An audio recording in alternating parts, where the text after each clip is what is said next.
Buenas tardes.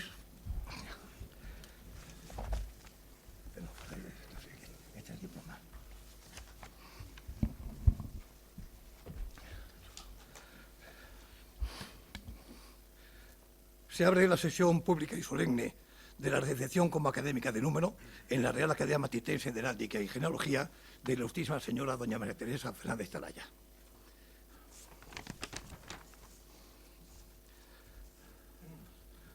Los ilustrísimos señores don José Antonio Vivar del Riego y don Iñaki Garrido Yerobi se servirán a acompañar este salón a la académica electa.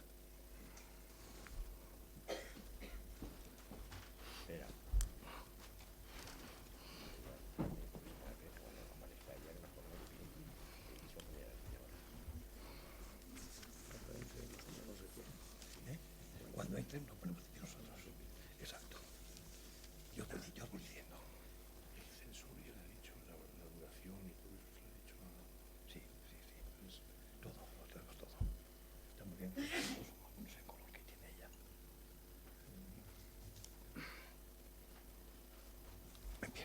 Bien.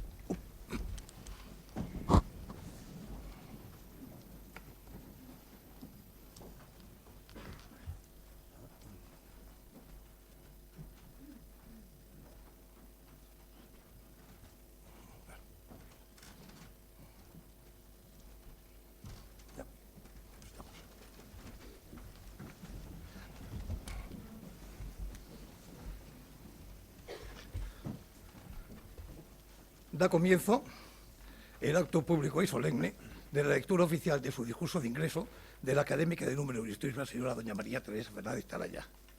Tiene la palabra la ilustrísima señora doña María Teresa Fernández Talaya, cuando quieras.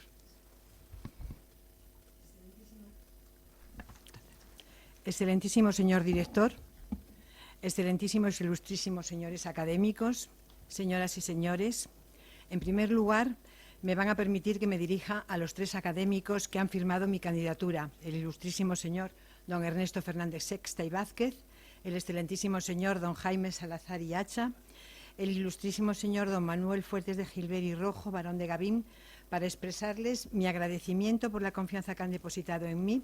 Espero no defraudarles. Tampoco me olvido del ilustrísimo señor don José María de Francisco Olmos, que firmó mi ingreso como correspondiente y que hoy va a contestar a mi discurso. Cómo no, mi mayor agradecimiento al Pleno de Numerarios que votó mi elección y, si me lo permiten, a mi familia, que siempre me ha mostrado todo su apoyo. Es un honor ocupar la medalla número 4, cuyo único poseedor fue el ilustrísimo señor don Carlos Robles do Campo, académico dedicado sobre todo a dinastías soberanas europeas, que pasó a la situación de supernumerario el día 17 de diciembre de 2018. Quiero destacar su discurso de ingreso, leído el 20 de junio de 1990 y que versó sobre princesas de Europa. Recibo la medalla académica de un gran investigador y espero poder estar a la altura de mi predecesor. Cuando realizaba mi tesis doctoral sobre la evolución histórica y artística del Real Sitio de la Florida y la Moncloa, tuve que estudiar en profundidad la personalidad de don Francisco de Moura y Corte-Real, tercer marqués de Castelrodrigo. Lo hice en su calidad de propietario del Palacio Madrileño de la Florida. Su vida había sido puesta de manifiesto en una biografía escrita en 1929 por su descendiente, el príncipe Pío de Saboya, 16 marqués de Castelrodrigo, que utilizó para su realización la documentación del archivo familiar custodiada durante muchos años en el Palacio de Mombello, en Inversago, Italia, y en el archivo Ambrosiano de Milán. Tal como ven en la diapositiva, este es el Palacio de Mombello, en Inversago, que es el lugar donde se encontraba todo el archivo que tenía la princesa Sveva Colonna, que lo había recogido todo su marido, el príncipe Pío Alfonso Falcoy de la Gándara. Cuando estaba todo el archivo reunido, tenía más de 1.100 legajos. La documentación española que se conservaba en la casa sufrió mucho con los distintos traslados de la familia. El antiguo archivo de la Casa de Castelrodrigo, en el que sabemos que existían sobre todo de la época de Felipe II documentos de gran interés para la historia de aquel tiempo, fue desapareciendo mientras duró la unidad ibérica. Se conservó todo ello en el Palacio de Castelrodrigo en Lisboa, y todo el fondo documental era anterior, lógicamente, a la Revolución Portuguesa de 1640. Después se alojó en el Palacio de la Montaña del Príncipe Pío, o Palacio de la Florida, y de allí pasó la documentación a la casa que la familia llegó a tener en la calle de Atocha, y más tarde al Palacio de Valencia, donde existía una magnífica biblioteca que se quemó a mediados del siglo XIX, pasando lo que pudo ser salvado al Palacio de Mombelo en Inversago. En el Palacio de Mombelo había unos legajos encuadernados en pergamino que son resto de tan importante fondo. Antes de ver esto, quiero decirles que en esta biblioteca es donde yo trabajaba a 10 grados bajo cero. Estuve allí un mes, las manos se me quedaban heladas totalmente, y el ama de llaves de la princesa Esbeba Colonna a media mañana traía una copita de grapa para que reaccionase mi cuerpo y pudiese seguir investigando toda la mañana. Y recuerdo con gran cariño hoy a esa persona.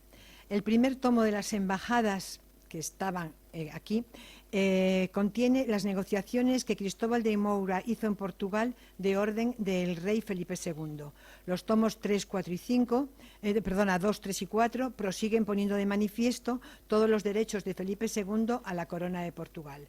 Son 4 ejemplares interesantísimos que realmente, bueno, pues la primera vez que los vi, y creo que nadie antes los había tocado esa documentación porque nadie había estado allí investigando, en Mombelo, pues fue la primera vez en el año 1996, y desde entonces ahora están en el Archivo Ambrosiano de Milán, y por lo menos están en un sitio donde la investigación puede seguir trabajando en él. Hay copias de estos documentos en el archivo del Ministerio de Asuntos Exteriores español, que actualmente el archivo del Ministerio de Asuntos Exteriores ha pasado al Archivo Histórico Nacional. También hay algunos tomos sueltos en la Biblioteca del Palacio Real, en la Biblioteca Nacional y en el Archivo Histórico Nacional. El tomo 4 se halla repetido en la Academia de Ciencias de Lisboa. También se conserva en el archivo de Mombelo algunos otros documentos de gran interés relativos a Cristóbal de Moura. En la mayoría son copias de cartas existentes en el archivo de la Torre do Tombo de Lisboa. Todos estos archivos los he visitado y he sacado documentación de todos ellos cuando hacía mi tesis doctoral, tanto los de España como los de la Torre do Tombo, como los de como el Ambrosiano de Milán, como todo el de Inversago. Tengo que decir que para poder ir al Palacio de Mombelo fue el rey de España el que pidió para mí el permiso al príncipe Próspero Colonna para que me dejara hacer esa investigación, porque ellos tenían cerrado a la investigación el palacio, y gracias a don Juan Carlos pude hacer esa investigación allí. La familia Moura ocupaba un privilegiado lugar en la nobleza portuguesa. La reina doña Beatriz les hizo donación de la villa de Moura en enero de 1284, por haberla conquistado a los moros, y estaban emparentados con la familia real portuguesa. En mi primer viaje a Milán, para consultar la documentación de don Alfonso Falcó, depositada en el Archivo Ambrosiano, como he dicho, subí en el palacio unas escalinatas. Yo iba camino de la biblioteca. Lo que no pensé nunca es que al subir las escaleras me iba a encontrar con semejante sorpresa. Me encontré con esto mirando a la derecha de la escalinata y, como pueden ver, son cuadros. Esto es el Buen Retiro de Madrid. A la derecha está restaurado, a la izquierda está todavía sin restaurar. Esta es la Torre de la Parada del Pardo. Esto es el Palacio de la Florida, que era la procesión donde ellos vivían aquí en Madrid. A la derecha está la restauración, desde mi punto de vista dudosa restauración, porque me gustaba mucho más los colores que tenía el cuadro antes de la restauración que después de ella.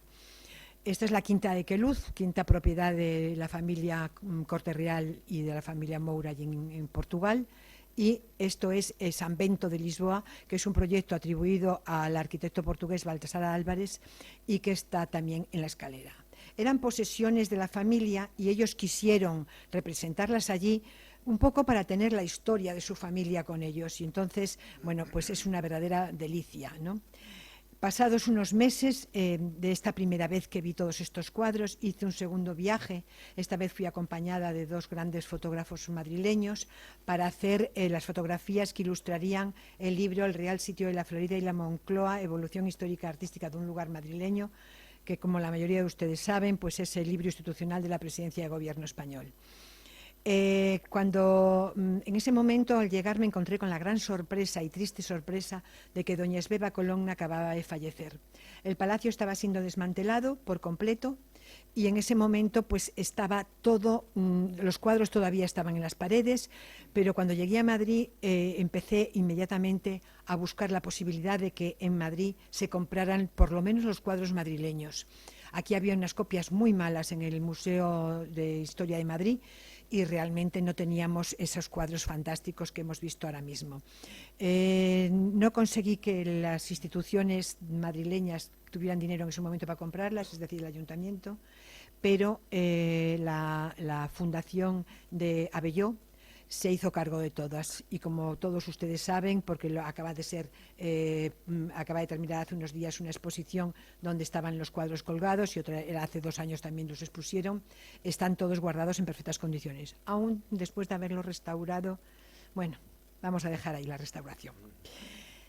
Después de esta pequeña introducción, nos vamos a centrar en las embajadas de los 3 primeros marqueses de Castelrodrigo. He querido centrarme en ellos 3 porque es inabarcable para un discurso de esta categoría el poder hablar de toda la familia Castelrodrigo y de todos los, a lo largo de la historia, quienes han sido en cada momento de la historia. Pero me voy a centrar en las embajadas que tuvieron los 3 primeros marqueses de Castelrodrigo. Cristóbal de Moura, que es el primero de ellos, nació en Lisboa en 1538. Era hijo de Luis de Moura y Beatriz de Tábora, nobles portugueses. Su abuelo fue consejero del rey Juan III y su tío, que era un personaje muy interesante, Lorenzo Pérez de Tábora, fue embajador de Juan III de Portugal. El primer marqués de Castelrodrigo vino a la corte española como menino de la princesa Juana, que pueden ver aquí en esa imagen. Era la hija de Carlos I e Isabel de Portugal y hermana del rey Felipe II. Llegaron a España cuando doña Juana enviudó del heredero de Portugal, Juan III, en 1554. El príncipe don Juan se había casado con ella a los 17 años, gozaba de muy poquita salud y dejó a doña Juana próxima a dar a luz al heredero portugués don Sebastián. En 1559 fundó el convento de las Descalzas Reales en Madrid y realmente fue el lugar donde luego reposaron sus restos y donde vivió ella durante una serie de años. Cuando su hijo nació, decidió dejarlo al cuidado de sus abuelos, ya que era el heredero a la corona portuguesa. Ella volvió a la corte española para ejercer la regencia durante las ausencias de su hermano Felipe II. Llegó acompañada de don Cristóbal de Moura, como he dicho, quien en su cargo de menino había sabido conquistar el cariño y la confianza de la princesa, confianza a la que Moura correspondió durante toda su vida.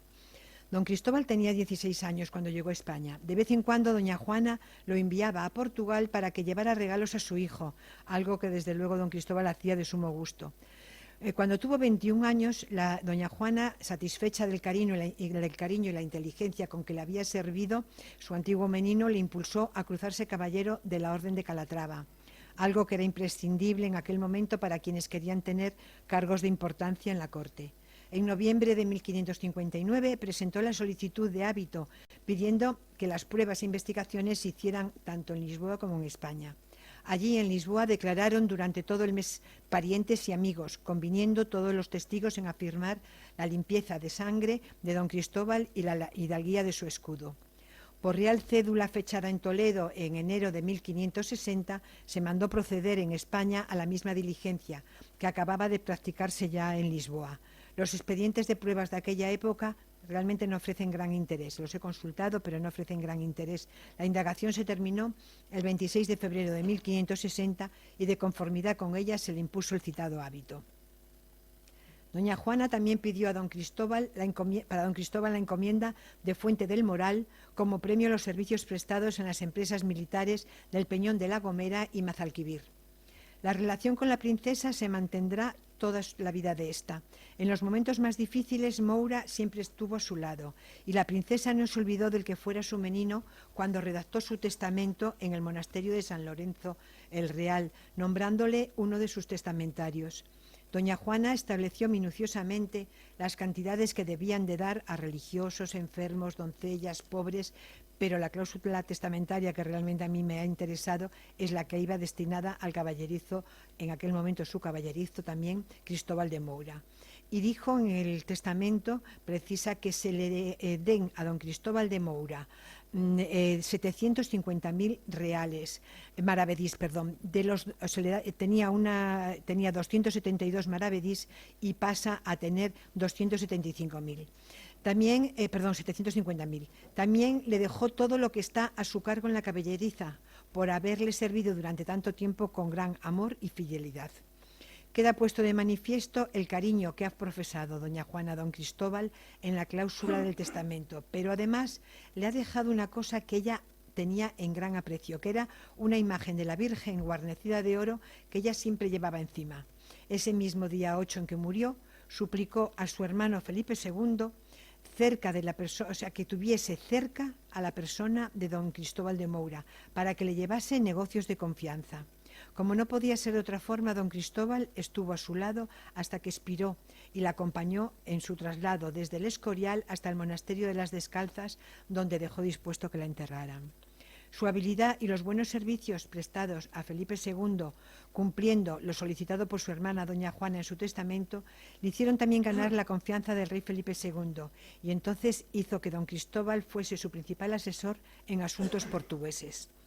Durante el reinado de Felipe II estuvo presente en todas las negociaciones que se llevaron a cabo en el Reino de Portugal, destacando, entre otras, el famoso encuentro entre don Sebastián y Felipe II, celebrado en Guadalupe en 1576, donde su actuación inteligente influyó positivamente en las conversaciones entre ambos monarcas.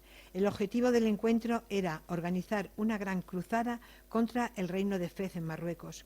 Felipe II rechazó desde el principio participar, aunque termina por enviar una serie de varios miles de hombres para apoyar a su sobrino. Pero, sin embargo, debido quizá a su juventud, el joven Sebastián I decidió ir al frente de sus tropas sin atender a los consejos dados por su tío Felipe II. Y murió el 28 de agosto de 1578.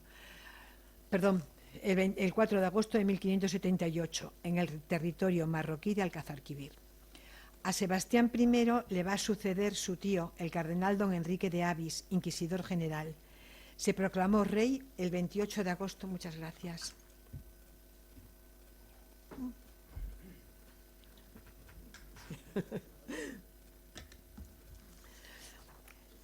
Se proclamó rey don Enrique el 28 de agosto de 1578, cuando tenía 66 años, una avanzadísima edad para la época. Don Enrique de Avis era hermano del rey don Juan y era hermano también de la emperatriz Isabel, madre de Felipe II. Debido a los problemas de salud del nuevo rey y a la avanzada edad de su sobrino Felipe II, comenzó a movilizarse para ejercer sus derechos al trono portugués cuando faltase su tío, no antes, y nombrando para llevar a cabo todas las negociaciones a Cristóbal de Moura, con el objeto de crear el territorio propicio que abriese camino a las aspiraciones del rey español en el territorio vecino. Tuvieron envidiosos de la corte, vinieron muchos envidiosos en la corte española, porque vieron en él al futuro rival en la privanza por la consideración que comenzaba a tenerle ya el rey Felipe II. Su gestión constituye una de las mayores glorias para la diplomacia española en el reinado de Felipe II y quizá el modelo más acabado de ciencia de un embajador del siglo XVI. La verdadera victoria, realmente piensan bastantes historiadores de la época del reinado de Felipe II, es el nombramiento de Cristóbal de Moura como embajador en Portugal. Al día siguiente de la jura de don Enrique como rey de Portugal, Cristóbal de Moura ya empezó a funcionar. Pidió ser recibido en audiencia y trató de convencer al nuevo rey de los buenos deseos que tenía Felipe II respecto a Portugal y le ofreció la ayuda que pudiese necesitar. Cuando terminó la audiencia, el rey informó a sus ministros sobre la reunión y alababa a don Cristóbal. Con el objeto de ver el papel que tuvo Cristóbal de Moura para hacer valer los derechos del rey Felipe II al trono de Portugal, ha sido necesario consultar la correspondencia que mantuvieron ambos desde el 1 de febrero de 1580 hasta que Felipe II entró en Portugal. En la publicación podrán ver la transcripción de algunos documentos muy interesantes, como este documento que está en la Biblioteca Nacional de aquí de España, enviada por Felipe II a la ciudad de Lisboa en 1580, utilizando para ello los servicios de Moura. Moura recibía la correspondencia y la entregaba a la persona que el rey quería que se le hiciese llegar en Lisboa. En ella el rey le dice que no hay nadie en el mundo que tanto haya sentido la pérdida del rey Sebastián I, su sobrino al que amaba. Ha ampliado el sentimiento a todos los que con él fallecieron. También se dirige en la carta a su tío, el nuevo rey don Enrique, poniendo en valor sus virtudes y deseándole larga vida y haciéndole saber una cosa muy interesante, que la herencia de dichos reinos me viene a mí derecho sin duda alguna. Él quería dejar puntualizado que quería suceder en el trono de Portugal a su tío. Continuaba diciendo que no es rey extranjero el que os ha de heredar, sino natural, como está dicho, pues soy nieto e hijo de vuestros príncipes naturales y de su misma sangre. A la nobleza portuguesa le preocupaba el poder mantener su independencia y buscó ayuda para encontrar un sucesor del rey don Enrique. En ese tiempo el trono portugués estaba siendo disputado por varios candidatos, pero debemos tener en cuenta que la línea de descendencia masculina prevalecía en ese momento sobre la femenina. Tras muchas negociaciones quedaron como principales pretendientes a la corona portuguesa Felipe II, hijo de Isabel de Portugal, que era la hija mayor de Manuel I, la duquesa Catalina de Braganza, que era la segunda hija de Eduardo de Avis, hijo del rey Manuel I, don Antonio Prior de Crato, nieto por línea masculina de Manuel I, porque era hijo de Luis de Avis, pero era hijo ilegítimo, si no hubiera sido el rey de Portugal, claro. María de Austria, emperatriz del Sacro Imperio, hija de Isabel de Portugal y hermana de Felipe II, Manuel Filiberto de Saboya, hijo de Beatriz de Portugal, la hija pequeña de Manuel I, y Ranucio I Farnesio, que tenía 11 años en aquel momento, hijo de María, que era la hija mayor de Eduardo de Portugal, que era el heredero más próximo.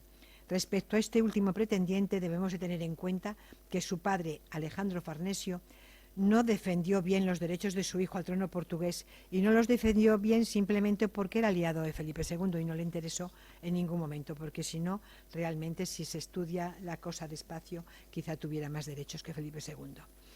En primer lugar, Moura fundamentó los derechos no en el parentesco que tenía con el cardenal don Enrique Felipe II, sino en la extinguida sucesión varonil del cardenal, que el rey español podía ostentar como nieto del rey don Manuel y representante de la línea transversal que debía heredar el reino si no había sucesores directos.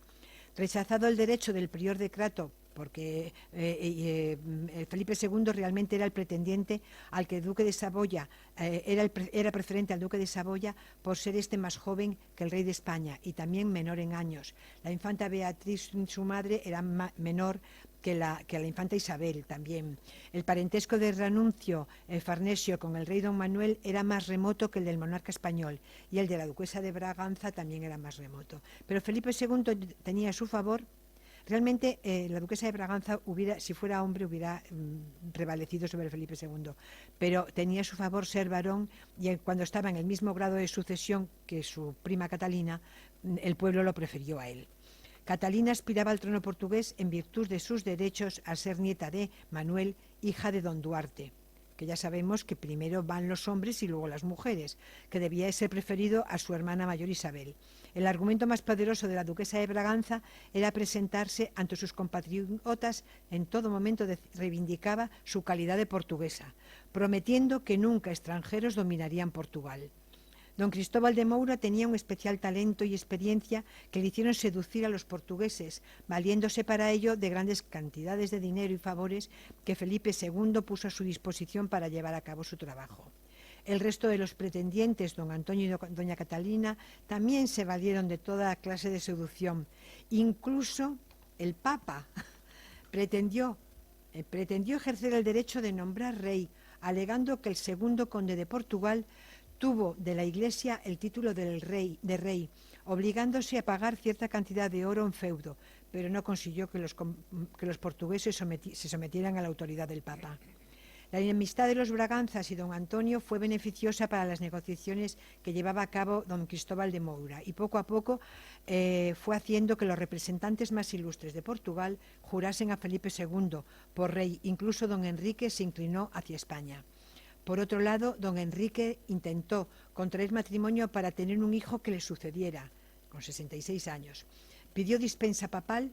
Era un clérigo, lógicamente, pidió dispensa papal, pero el Papa Gregorio XIII no se la concedió, dado que apoyaba el Papa los intereses de la Casa de Austria. Aunque el embajador extraordinario de Felipe II en Lisboa fue el duque de Osuna, este recibió órdenes precisas del rey Felipe II para que en todas las negociaciones llevadas a cabo en Portugal se dejara conducir por la experiencia de Moura, quien con una gran habilidad diplomática consiguió evitar que don Enrique declarara heredera a la duquesa de Braganza y contribuyó a enconar las relaciones de esta con el otro pretendiente portugués, el prior de Crato, don Antonio. Al mismo tiempo, explotando las debilidades de los pretendientes lusitanos, supo formar parte de la alta nobleza y alto clero un fuerte partido favorable. Todos ellos, la alta nobleza y el alto clero, eran favorables al rey español, en una labor encaminada a disipar todo recelo respecto a la absorción española.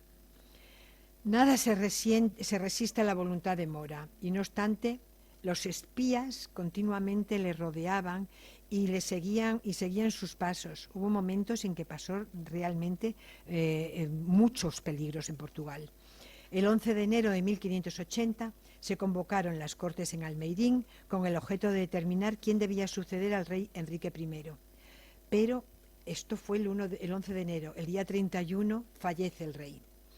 Y entonces hizo necesario el nombramiento de un consejo de regencia, en su mayoría partidario de la unión con España, y querían la designación de Felipe II como nuevo rey de Portugal.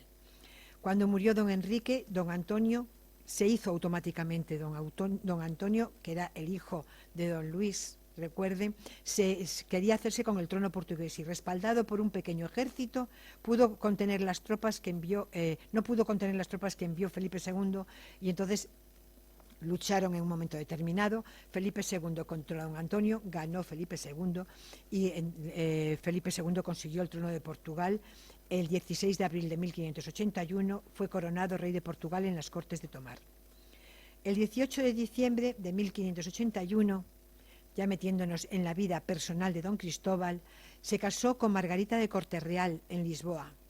Estuvieron juntos casi 30 años. Margarita falleció el 24 de junio de 1610. De ese matrimonio tuvo 3 hijos: Manuel, que heredó a sus padres y se casó con Leonor de Melo; Margarita, que estaba casada con Manrique de Silva, conde de Portalegre y marqués de Gubevia, y María de Moura, que estaba casada con Alonso de Portugal, conde de Vimioso y marqués de Aguiar. El hecho de que Portugal se incorporase a la corona de España hizo que Moura recibiese distintos nombramientos. En 1583 fue nombrado miembro del Consejo de Portugal, recibió el hábito de la Orden de Alcántara el 31 de diciembre de 1581 y el 2 de febrero del 83 la encomienda de Zalamea y el cargo de Procurador General de la Orden. El 3 de enero del 94 recibió la donación de la villa de Castel Rodrigo, con su jurisdicción, rentas, oficios y título de conde de dicho lugar. También consiguió las tierras de Juan Ruiz, que eran nada menos que los pueblos de Cabeceiras de Basto, Lumiares y La Megal, y los terrenos de Payos de Ferreira da Beba, da Mérmula, Guardamalos, Espedrada y otros anejos que fueron redondeados por la compra que hizo el nuevo conde con fecha 2 de agosto con esas tierras. Fue redondeando una cantidad de propiedades bastante grande en Portugal. Don Cristóbal todavía ansiaba que su título pudiese pasar a sus descendientes, porque se lo habían concedido a él, pero todavía no tenía la posibilidad de pasarlo. Enterado el rey Felipe II de la aspiración de su ministro, le concedió el condado con la villa de Castel Rodrigo, con la facultad para establecer por testamento la sucesión de ellas en la forma que él ordenase. Cuando vuelve con el rey de Lisboa a España, Moura sigue ejerciendo los mismos puestos de consejero de Estado y del despacho, veedor de la Hacienda de Portugal, más tarde entra en el Consejo de Guerra y luego en el de Estado de Castilla. Como sumiller de Corts del Príncipe de Asturias, Felipe III entra como sumiller de Corts del Príncipe y camarero mayor, y fue uno de los 4 de la Junta formada poco antes de la muerte del rey y también su testamentario, dejándole su majestad algo importantísimo.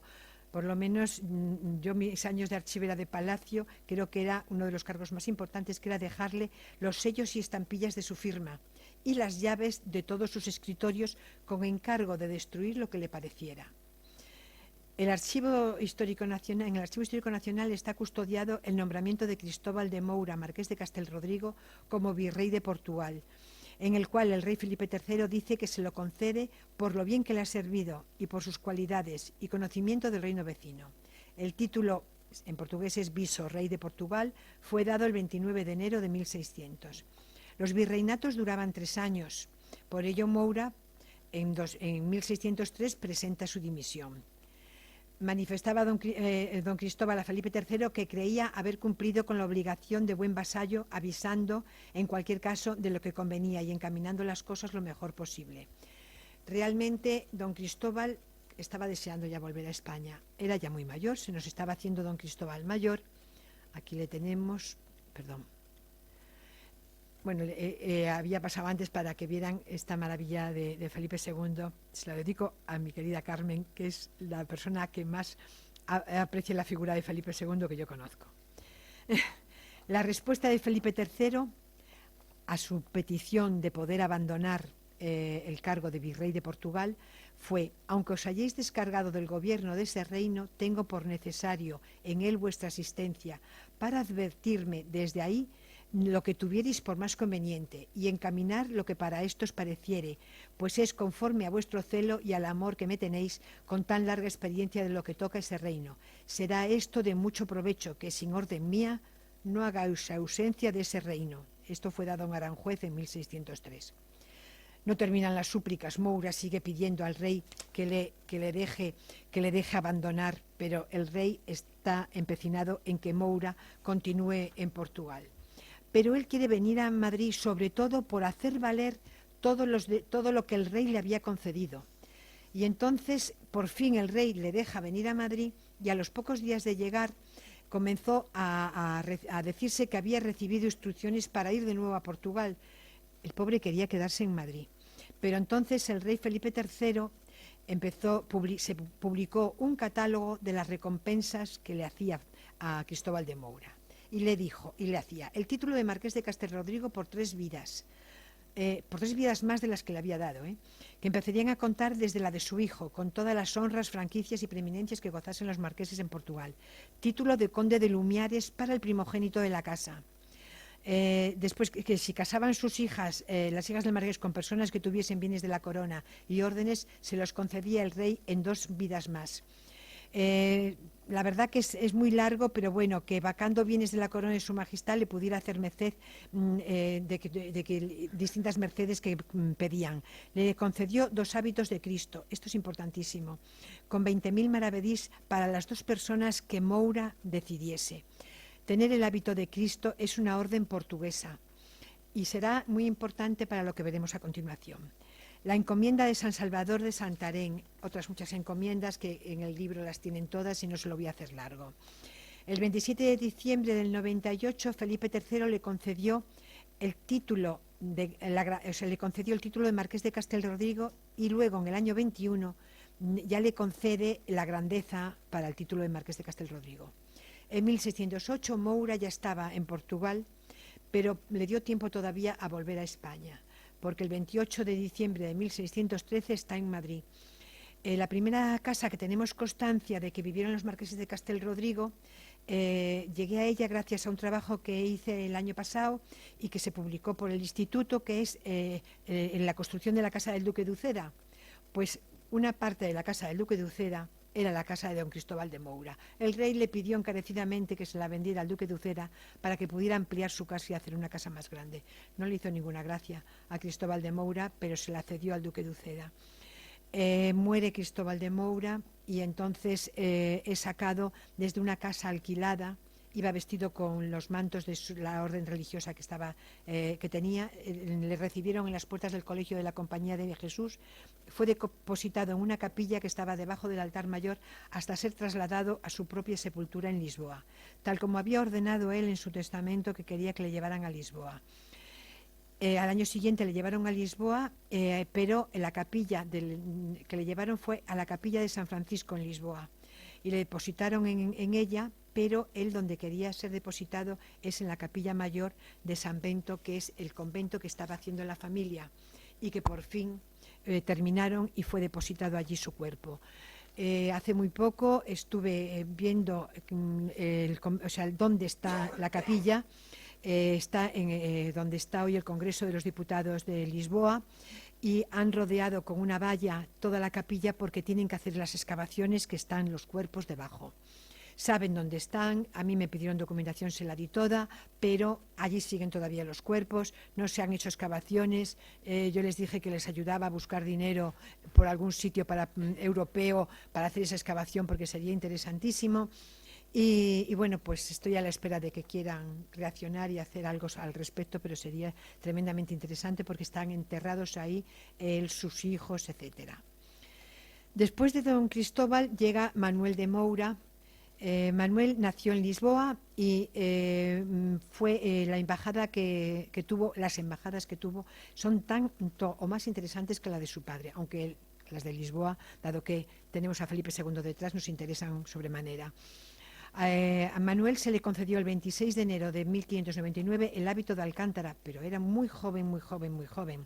Y entonces tenía 7 años en ese momento. Pero se le había concedido el privilegio de heredar a su padre en la encomienda mayor de la orden. Entonces, obtuvo el condado de Lumiares, que le había dado el rey a su padre para pasar a su primogénito, y lo obtuvo desde que nació. Contrajo matrimonio en el Pardo con Leonor de Melo, que era dama de la reina y hermana del conde de Tentugal. Y el 18 de octubre de 1615 fue nombrado gentilhombre de cámara de Felipe IV, que entonces era príncipe, pero no juró su cargo hasta el 28 de enero de 1616, porque entonces en aquel momento estaba en Lisboa. También fue embajador en Roma, consejero de Estado, teniente gobernador y capitán general de los Países Bajos.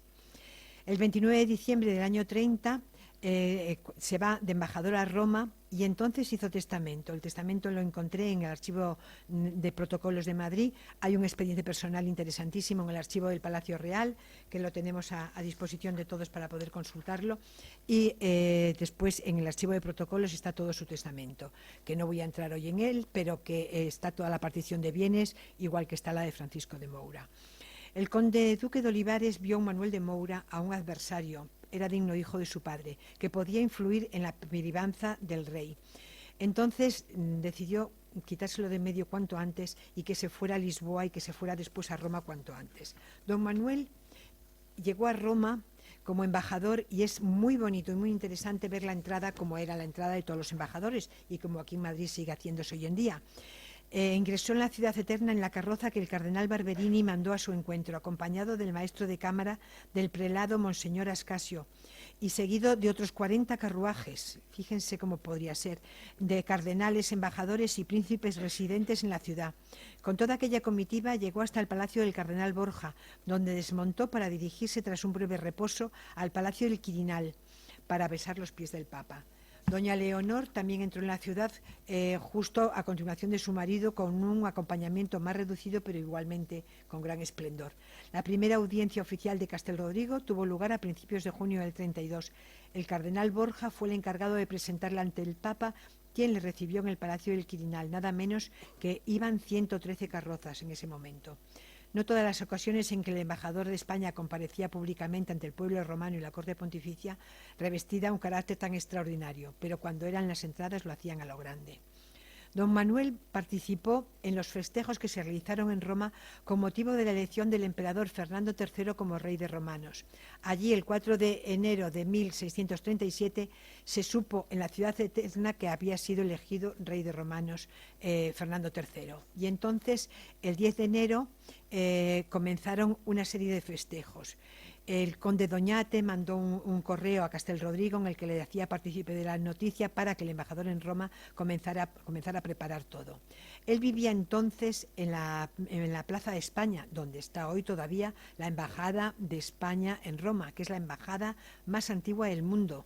Sigue siendo la misma embajada que tenía en ese momento Manuel de Moura. En la misma semana, en febrero del 36, Castel Rodrigo organiza delante del palacio grandes festejos. Aquí tienen ustedes a Manuel de Moura, marqués de Castel Rodrigo. No sé de quién es esto. Lo he localizado en una colección particular de Lisboa. Estoy investigando todo lo que puedo, pero aunque me ha ayudado Juan Cruz Llavar, que te lo agradezco enormemente, no hemos conseguido todavía saber dónde está exactamente, pero el cuadro es magnífico. Aquí a la izquierda tienen el escudo de la familia y debajo el nombre de Manuel de Moura, como era habitual en la familia.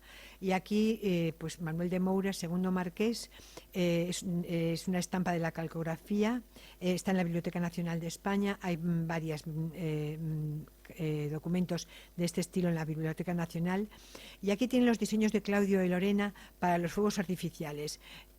Manuel de Moura en Roma se rodeó pues, por ejemplo, de Borromini, se rodeó de Claudio de Lorena, se rodeó de grandísimos pintores, escultores. Entonces, su mejor amigo fue Borromini. Además le encargó cantidad de cosas, pero a Claudio de Lorena le encargó 13 aguafuertes, que eran las representaciones de los festejos que hicieron delante del palacio de la Embajada de España en Roma.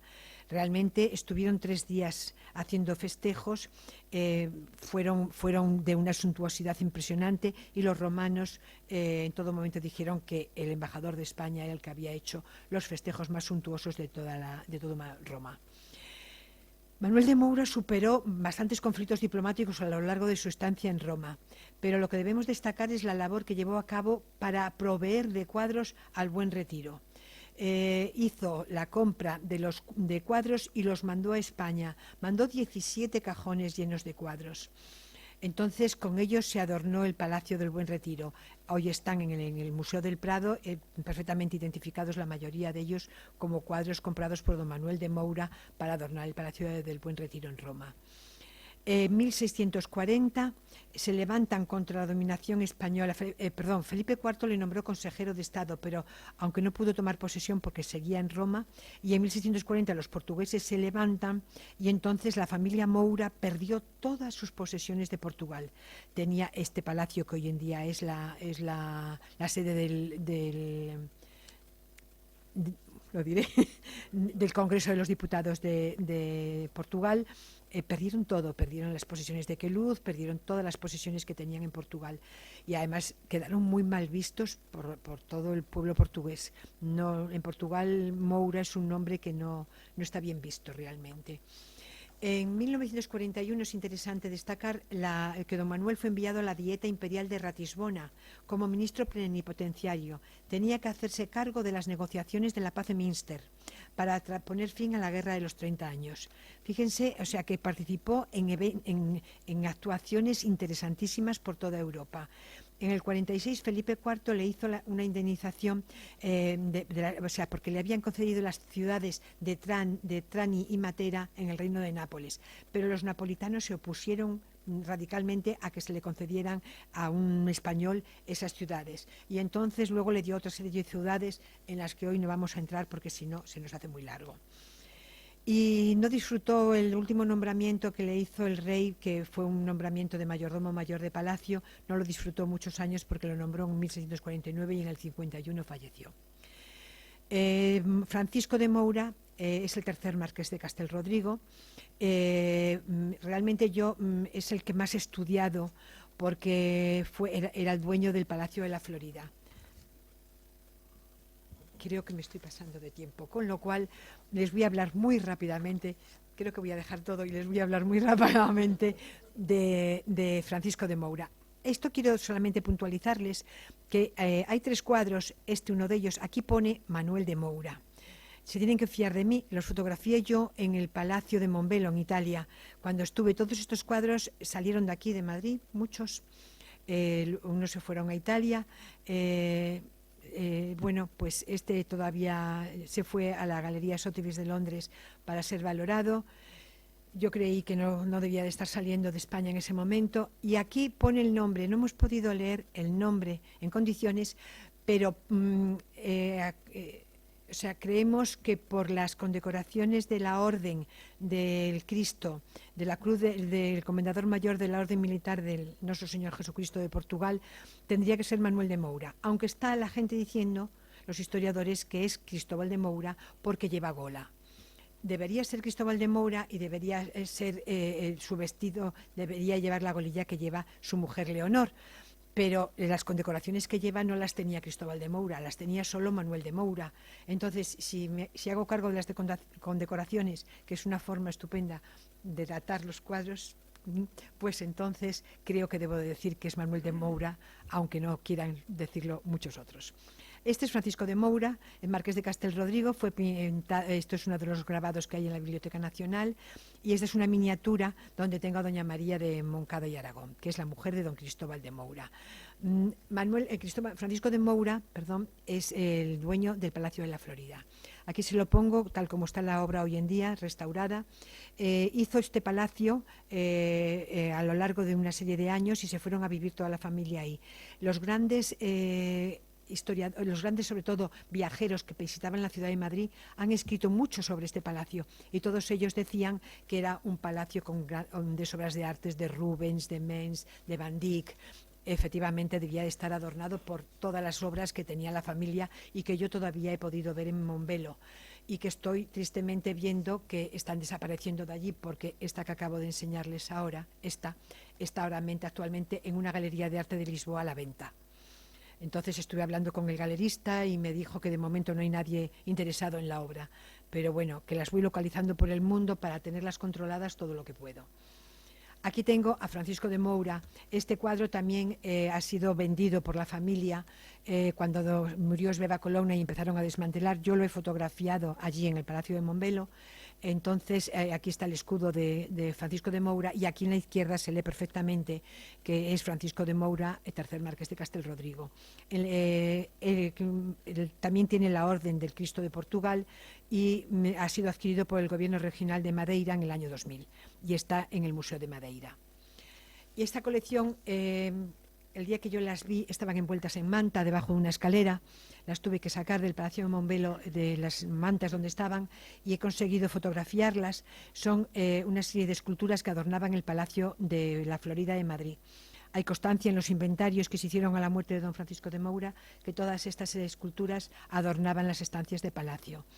Están todas ahora mismo en el Palacio Colonna de Roma, con lo cual no se han perdido porque de Mombelo han pasado a Roma.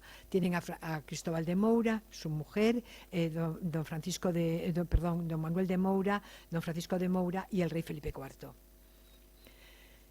Y decirles que Francisco de Moura hizo una labor como embajador interesantísima, pero esto se lo tengo que decir porque es que es interesantísimo.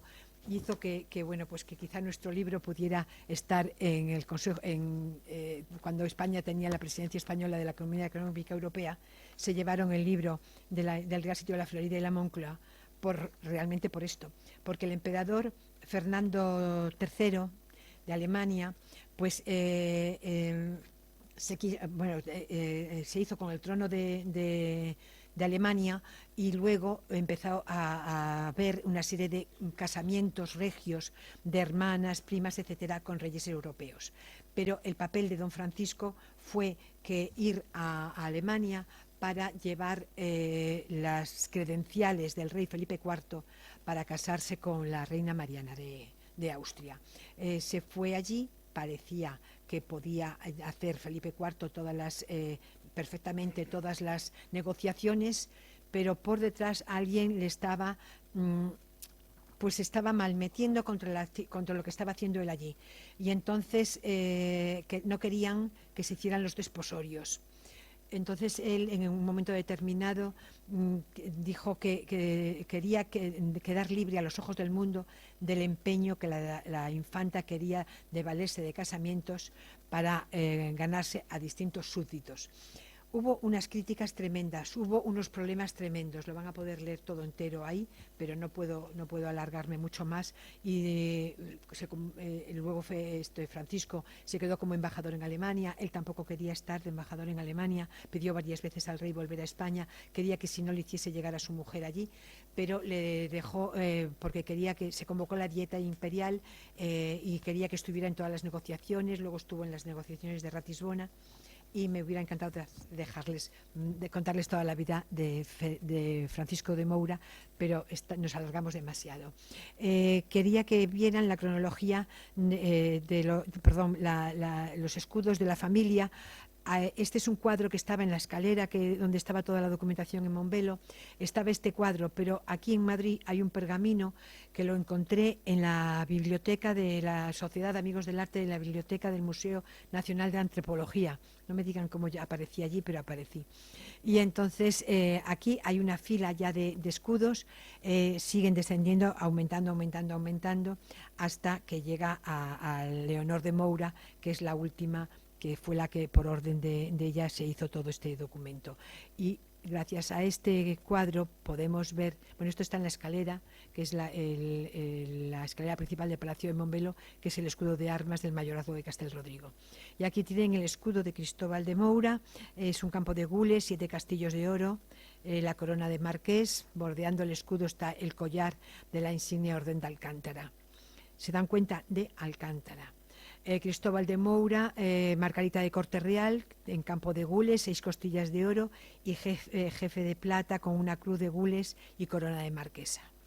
Aquí tenemos el escudo de Manuel de Moura, con los dos, el cuartelado primero y cuarto en campo de gules, 7 castillos de oro, es el de su padre, y el tercero y el segundo y tercero son los de su madre, que son el jefe de plata con una cruz de gules. En algunas representaciones se añaden las armas de su mujer, pero las suelen añadir en escusón, como las vamos a ver ahora. Aquí tenemos el de Francisco de Moura, que siguió utilizando el mismo escudo que su padre. Incluso en el grande, que está con todos los escudos, utiliza el escudo de su padre. Y aquí tenemos en el altar de San Bento de Lisboa, se puede apreciar el escudo de los Moura con el escusón de las armas de los condes de Tentugal en el centro. Este altar creo que ha podido ser hecho por Borromini el diseño, porque he encontrado que Borromini le ha hecho un diseño de un altar para San Bento de Lisboa a Cristóbal de Moura. Y bueno, pues pienso que puede ser este el altar. Esta es la cronología de todos los Moura, realmente de todos los marqueses de Castelrodrigo. En este son 16, aquí tenemos al primero, segundo y tercero. En este momento tenemos el 19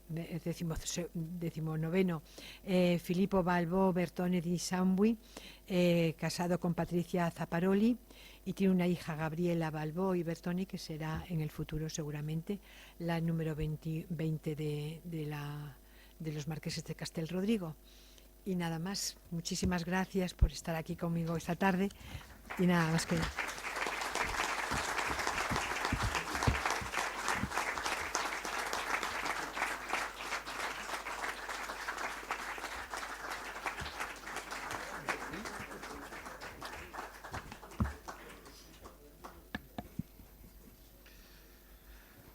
Muchas gracias, doña María Teresa. En nombre de esta Real Academia, contestará a la recipiendaria el ilustrísimo señor don José María Francisco Olmos. Tiene la palabra. Con la venia, señor director. Excelentísimos e ilustrísimos señoras y señores académicos, señoras y señores. Cumpliendo la normativa estatutaria, nuestra Real Academia me ha encomendado dar respuesta al discurso de ingreso de doña María Teresa Fernández Talaya en el acto de ingreso como miembro numerario de la institución.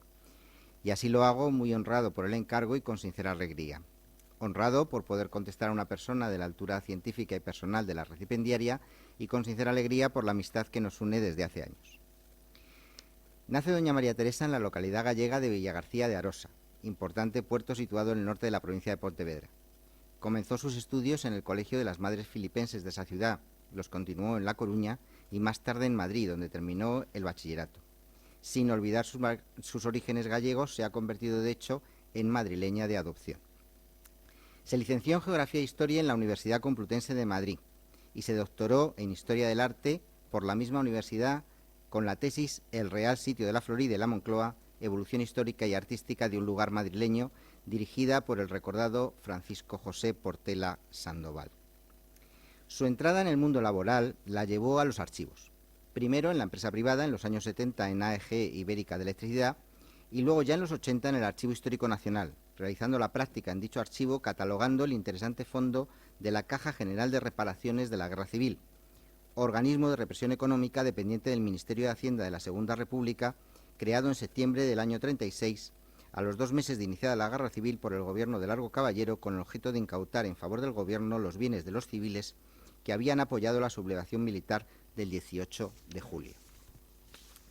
En 1987 fue contratada por el Patrimonio Nacional, donde permaneció durante 10 años, empezando su labor con la catalogación de tribunales de justicia de la Real Casa, siendo la parte principal del fondo la Junta del Bureo, que había tenido como competencias la administración y gobierno de la Real Casa, y se constituía en tribunal para impartir justicia privativa a los criados dependientes de ella. Se hizo también cargo de la catalogación de la documentación de los Reales Alcázares de Sevilla, organizando y describiendo el fondo.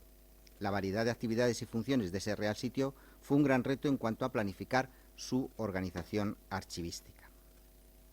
Otros importantes fondos archivísticos catalogados fueron los de las Reales Caballerizas de Carlos II y Felipe V, una de las 3 dependencias básicas de Palacio en la organización de la Casa Real en la Edad Moderna, de gran importancia por hacerse cargo del servicio del monarca desde el momento en que salía de las dependencias reales hasta que volvía a ellas. En ese momento no se había realizado todavía ningún estudio sobre esa institución, lo que la obligó de nuevo a crear desde la nada una organización específica de ese fondo, los famosos cuadros de catalogación. Antes de acabar su estancia en Patrimonio, pudo también catalogar las series de expedientes personales y la magnífica colección de los más de 7.000 planos existentes en el archivo de Palacio. Estos años la convirtieron en la mejor conocedora de ese archivo, donde ha podido encontrar numeroso material para muchas de sus publicaciones. Su bien hacer en este campo la llevó a ser, de 1992 a 1994, profesora de archivística en los cursos de técnicas de documentación y archivo y técnicas de documentación y archivo, sección de cartografía, correspondientes al plan del INEM, dando clases teóricas y prácticas en el archivo del Palacio Real. En 1998 se trasladó del archivo de Palacio a Presidencia de Gobierno, donde como documentalista pudo culminar uno de sus grandes estudios, realizando el libro institucional antes comentado sobre el Palacio de la Florida. Obra que ha sido utilizada desde entonces como regalo institucional que todos los presidentes del Gobierno han dado a sus visitantes.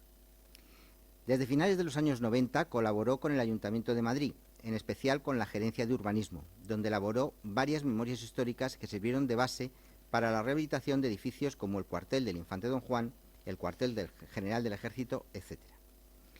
En el año 2000 fue nombrada directora cultural de la Fundación Madrid Nuevo Siglo para llevar a cabo la candidatura olímpica Madrid 2012.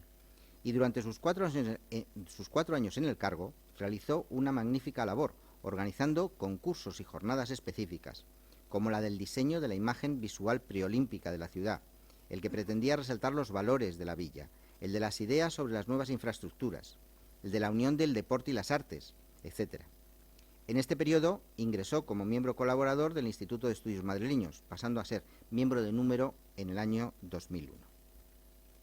En 2005 fue elegida secretaria general y en 2015 presidenta de esta institución, cargo que mantiene en la actualidad. Desde 2003 ha sido miembro de la Junta Técnica de la Catedral de Santa María de la Almudena y en 2007 ha recibido de Benedicto XVI la Cruz Pro Ecclesia et Pontifice por su labor en pro de la Iglesia. Además, de 2003 a 2009 fue consejera de la Asamblea General de Caja Madrid. Desde 2004 hasta su jubilación en 2016 fue documentalista de la Empresa Municipal de la Vivienda y Suelo de Madrid, siendo su principal labor la catalogación del archivo y biblioteca, publicando además varias obras institucionales sobre estos temas. En 2007 ingresó en la Cofradía Internacional de Investigadores de Toledo, pasando a formar parte de la Junta Directiva desde el 2014 hasta 2022, en que se cumplían sus 8 años como mandato, siendo la directora de publicaciones de dicha institución. En 2015, como presidenta del Instituto de Estudios Madrileños, entró a formar parte de la Mesa de Cronistas de la Villa de Madrid. Desde 2017 forma parte del Consejo de Cultura de la Comunidad de Madrid y desde 2019 es vocal de la Junta de Gobierno de la Confederación Española de Centros de Estudios Locales, CECEL-CSIC. Como vemos, su vida laboral se ha centrado en el estudio y organización de archivos, lo cual la llevó a ser una gran conocedora de las fuentes históricas, y ello le permitió poder escribir numerosos libros y artículos con una sólida base científica, entre los que podemos destacar los relacionados con muchos edificios madrileños, como el ya comentado de la Florida y la Moncloa, pero también el de los frescos de Palomino en el Ayuntamiento de Madrid, el del Santuario y Monasterio de Nuestra Señora de Valverde, el del Palacio de Altamira, del barrio de Argüelles al Manzanares, etc. Sus conocimientos documentales e históricos han sido requeridos para colaborar en numerosas exposiciones, como la dedicada a Jubara, donde publicó un trabajo sobre la presencia documental de este arquitecto en el archivo de Palacio, o el catálogo del Museo de la Catedral de la Almudena.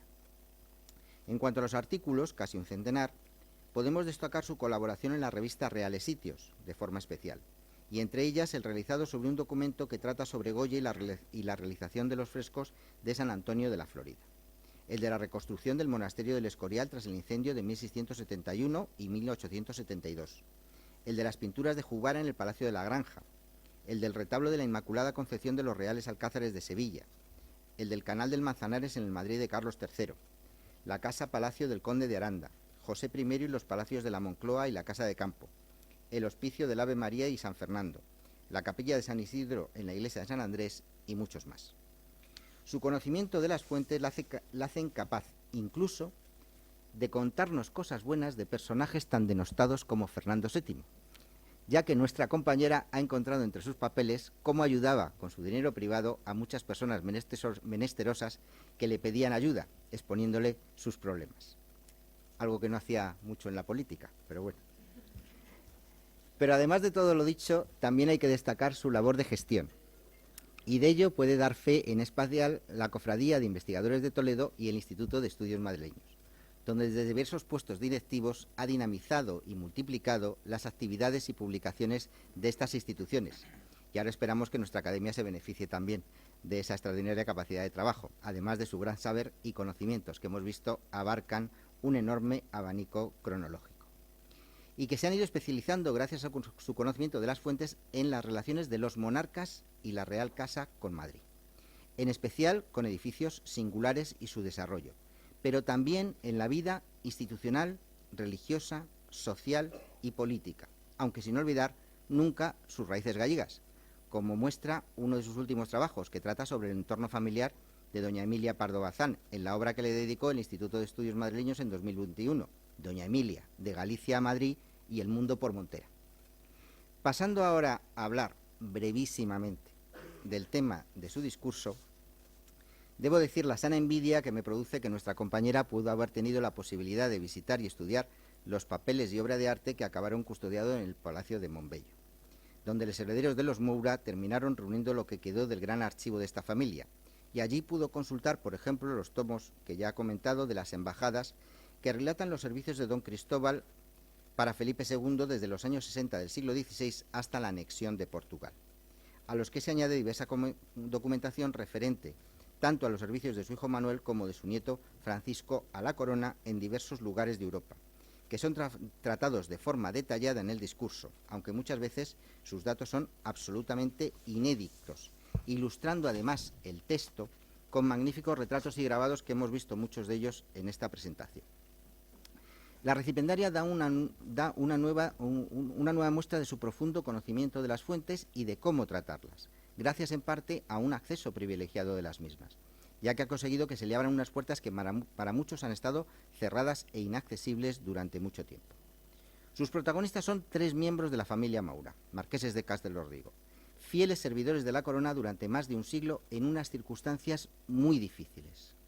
Nuestra compañera pasa revista a los servicios de los 3 primeros marqueses de forma detallada, y yo simplemente quiero añadir que en ese servicio les reportó muchas gratificaciones en honores y dinero, y a la vez muchas pérdidas patrimoniales por mantenerse leales a la Casa de Austria tras el levantamiento portugués de 1640, como ya se ha comentado.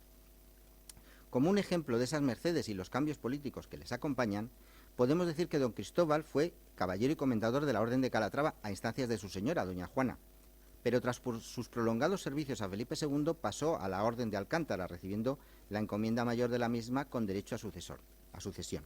Y así su hijo Manuel la ocupó a la muerte de su padre, como hemos visto en ese magnífico cuadro de Lisboa. Ahora bien, tan pingüe beneficio fue codiciado por los válidos y tuvo que terminar por cederla al conde duque de Olivares en 1624, recibiendo a cambio la encomienda mayor de la portuguesa Orden de Cristo, más una compensación económica, pasando de nuevo esta encomienda mayor a su hijo Francisco por herencia. La familia también recibió la grandeza de España en 1621, la segunda concedida por Felipe IV, tras obviamente la primera que se concedió a Olivares, que para evitar tener cerca a un posible rival, como ya nos han dicho, mandó a Manuel de Moura como embajador en Roma, donde tuvo que sufrir mucho. No les voy a detallar aquí los problemas, pero digamos que, aunque fuera el embajador, estaba en una especie de jaula dorada, donde era vigilado por Olivares y donde incluso se le acusó, injustamente a mi entender, de deslealtad y sodomía por parte de su secretario, en un momento en que estos cargos te podían costar la vida. Además, tuvo que ver desde lejos el desarrollo del levantamiento portugués, donde perdió gran parte de su hacienda, y a pesar de ello, los castellanos desconfiaban de él, y los portugueses también. Pero él siempre fue fiel a Felipe IV.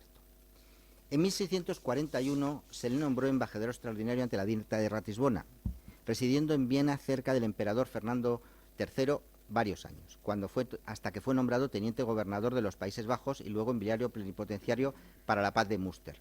Allí siguió con su pasión en el mecenazgo artístico y recuperó totalmente el favor real. Por fin pudo volver a la corte y se instaló en la nueva posesión familiar de la Florida que su hijo Francisco había comprado en 1645. En Madrid, como ya se ha dicho, fue nombrado mayordomo mayor del rey, aunque por poco tiempo, ya que murió poco después. Su hijo tercero, Francisco, fue quien le sucedió tras la muerte de sus dos hermanos mayores.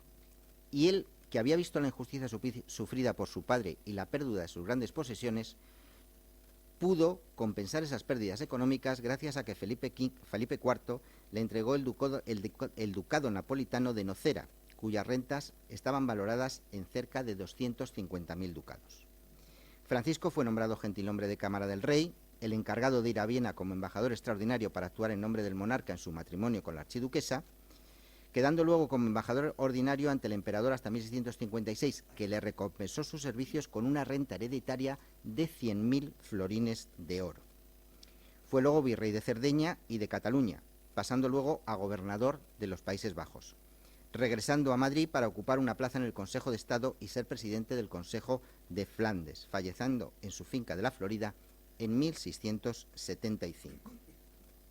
De su matrimonio solo dejó dos hijas que le sucedieron en sus estados: Leonor, que tras varios matrimonios no dejó descendencia, y Juana, casada con Gilberto Pío de Saboya, príncipe de San Gregorio, en cuya descendencia siguió su casa, siendo muy interesante su testamentaría, que también ha tratado nuestra recipiendaria y podrán leer en detalle en el discurso. No quiero alargarme más. Aunque la tarea haya sido muy grata, hay que finalizar. Por ello, en nombre de esta Real Academia, me cabe el honor de dar pública y formalmente una afectuosa bienvenida a la doctora María Teresa Fernández Talaya entre nuestros numerarios, esperando una larga y fructífera colaboración entre ambos. Muchas gracias.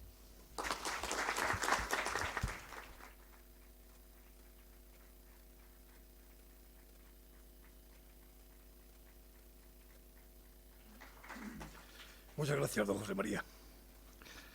La ilustrísima señora doña María Teresa Fernández Talaya se servirá a acercarse a esta presidencia para recoger su medalla y su diploma.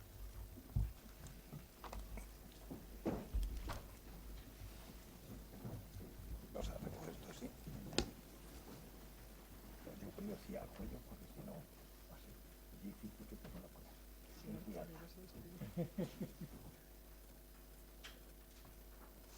Ya está puesta.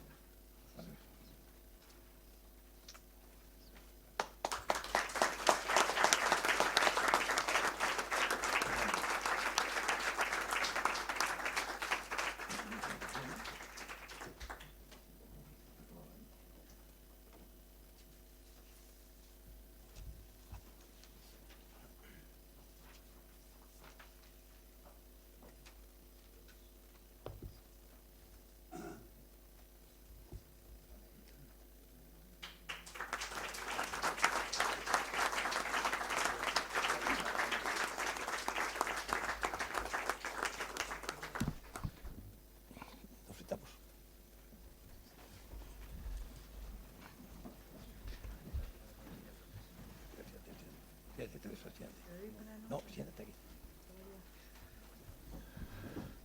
En estos momentos, la ilustrísima señora académica de número, doña María Teresa Fernández Talaya, se servirá tomar asiento entre sus compañeros en señal de posesión. No.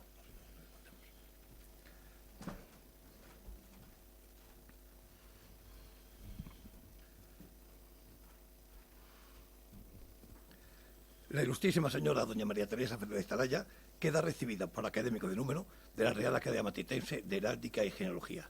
Se levanta la sesión. Muchísimas gracias.